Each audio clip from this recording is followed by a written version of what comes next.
Why is a spiritual awakening so confusing? Here's what you need to know about the ego's hidden influence on your spiritual journey.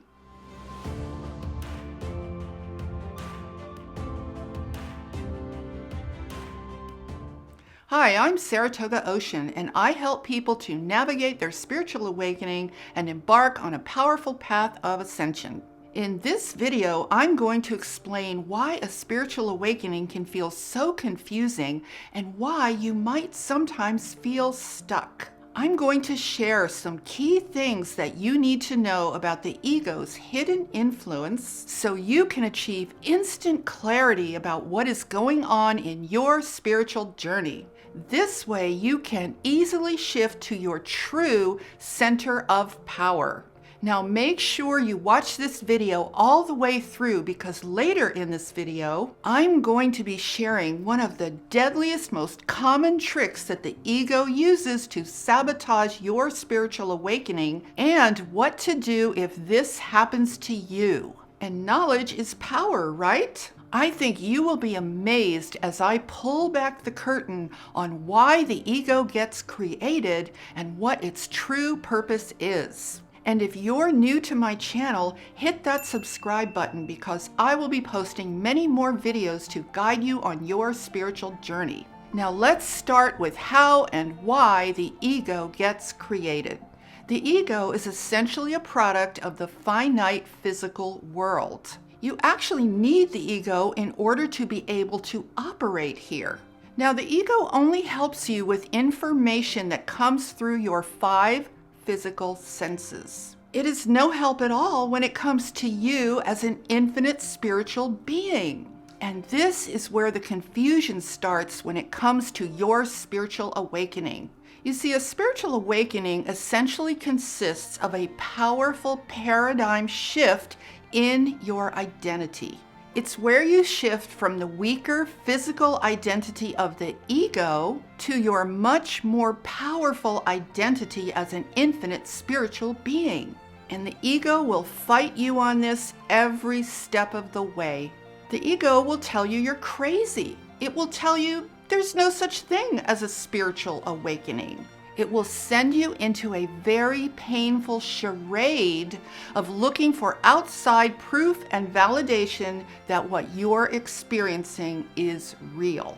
What the ego is really looking for is physical validation, because that's the only thing it recognizes. It literally has no contact with the higher spiritual realm. Let me explain why the ego has no ability to recognize the higher dimensional realms of existence. The physical world as we know it is the product of duality. And duality was created by inventing the very first original lie. The simple explanation is this.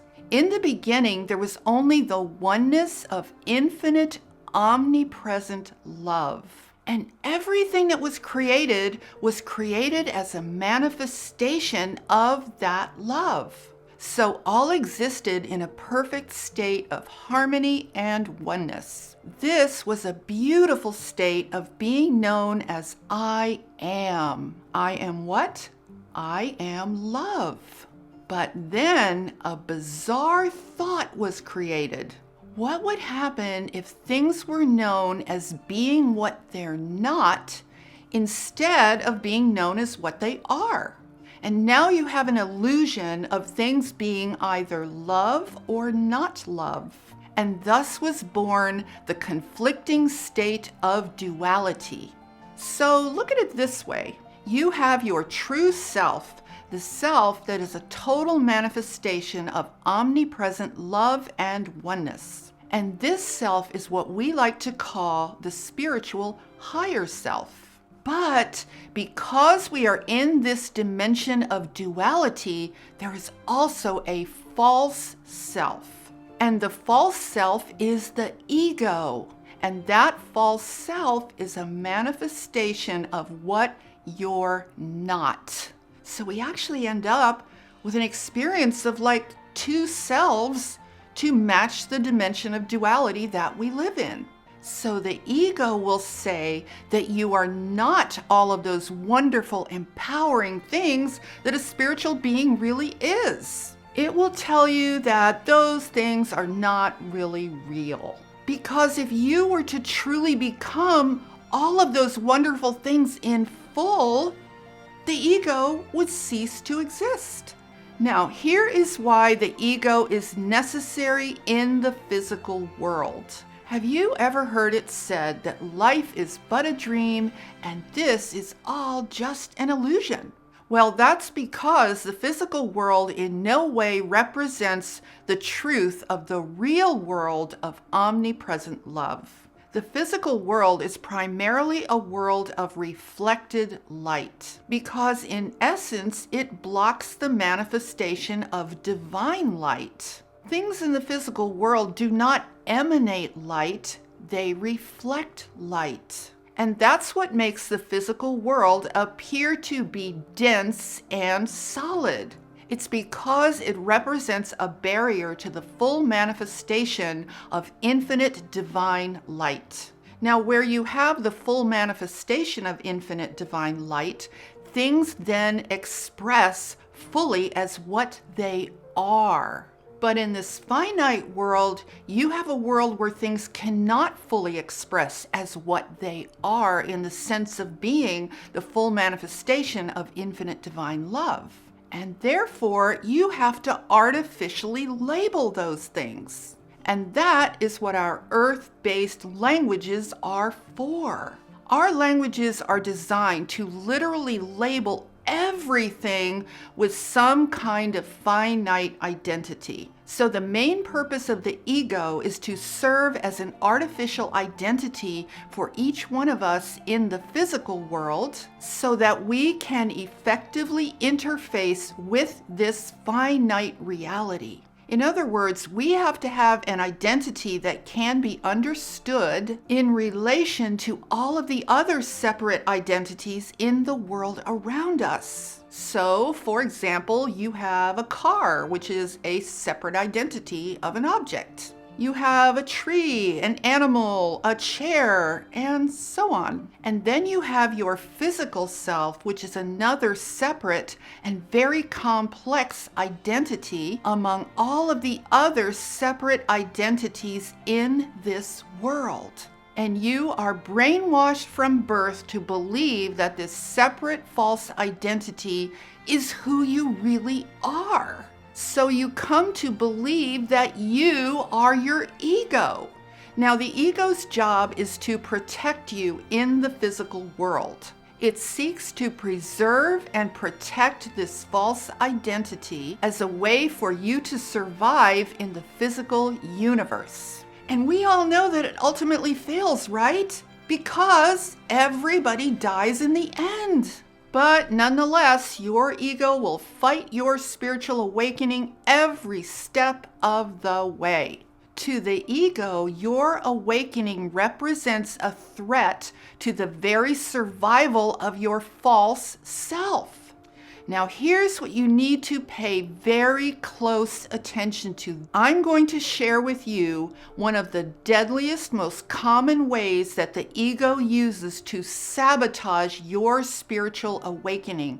When it fails to discourage you from believing that your awakening is real, it will resort to the following. It will try to get you to attach your experience of your awakening to the ego itself. It will encourage you to take on a new finite identity related to your spiritual awakening.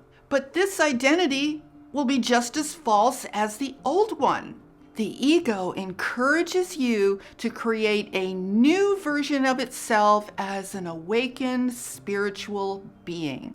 It will try to attach a new spiritual label to you. It will label you as maybe a lightworker, a wanderer, a starseed, or something such as that. It will treat these words as some sort of a badge that identifies you in the physical world in a new way, in a way that the ego can recognize. And this is why I and the beings that I channel as Telstar prefer to view these terms as action words rather than as nouns. We prefer to view words like lightworker or starseed as indicators of a higher purpose, rather than as mere labels to write on. Now here's how you will know if you have inadvertently adopted these terms as labels in accordance with the ego. Your actual experience of being a lightworker, a starseed, or a spiritual being will begin to fall flat. You will eventually feel that you have reached a dead end with no answers. You might feel frustrated, stuck, unfulfilled. And that's because if you adopt these words as mere labels to identify yourself, they will become empty. And so will your experience. So here's what you need to know and what you need to do. You need to realize that the ego serves as your physical finite identity that makes it possible for you to navigate this physical finite world. And that's all it is capable of doing. It has no power to recognize the real you in the higher sense of your divinity as an infinite spiritual being. You see, the ego is finite and separated from everything else. I mean, that's its job. And you, on the other hand, are an infinite and powerful creator of divine proportions. So don't expect the ego to recognize the real you or to sanction your spiritual awakening. It simply can't. So if you try to bring the ego along on your spiritual awakening, you're going to end up confused, doubtful, and quite disillusioned. But on the other hand, if you understand and accept the ego's natural limitations, you will not waste your energy on trying to incorporate it into an experience where it cannot go.